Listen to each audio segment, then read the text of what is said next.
If you're like me, you sometimes hesitate to open a bottle of wine because you know you won't finish it in one sitting.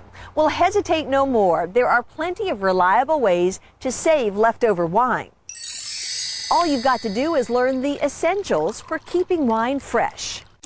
When you're enjoying wine, think of oxygen as your friend, waking up the flavors in the glass. But when you're trying to save an open bottle of wine, oxygen, it turns out, is your enemy. Over time, that will turn that wine essentially from wine into vinegar. Master sommelier Evan Goldstein says you can keep oxygen at bay using several methods for preserving wine. Over here I have this half bottle of wine which I've not yet finished. So I'm going to take this bottle of wine, going to deposit it here in the PEC system. This product from PEC Preservation Systems uses argon gas to displace oxygen. It allows you to hold on to the wine for anywhere from a few days to actually, they claim, up to about a week and a half. Another option that you have is this private preserve, which is actually my favorite choice. This very light can literally contains inert gases, a combination of argon and nitrogen. So what you do is actually take the straw off the side, open the can, insert the straw as such into the nozzle.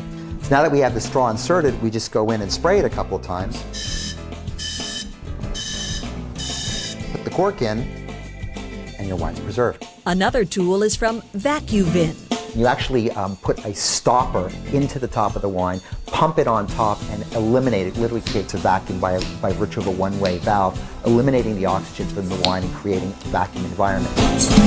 At home, I actually prefer this one, which is completely self-contained. So both the valve itself and the pump are one unit. It's more modern, it's practical, it's easier. Here, you just literally insert the valve into the bottle and pump it a couple of times, and voila, you're done. I keep a lot of extra half bottles around the house for exactly the purpose of what to do with leftover wine. The process here is quite simple. You take whatever leftover wine you have, and you pour the remaining wine from the big bottle into the smaller bottle. And the idea here, of course, is to minimize the airspace or headspace between the wine itself, the non-porous glass, and any outside environmental air. Take a vacuuming device, such as the one that we used before, and you're done. And that puts closure on how to save opened wine.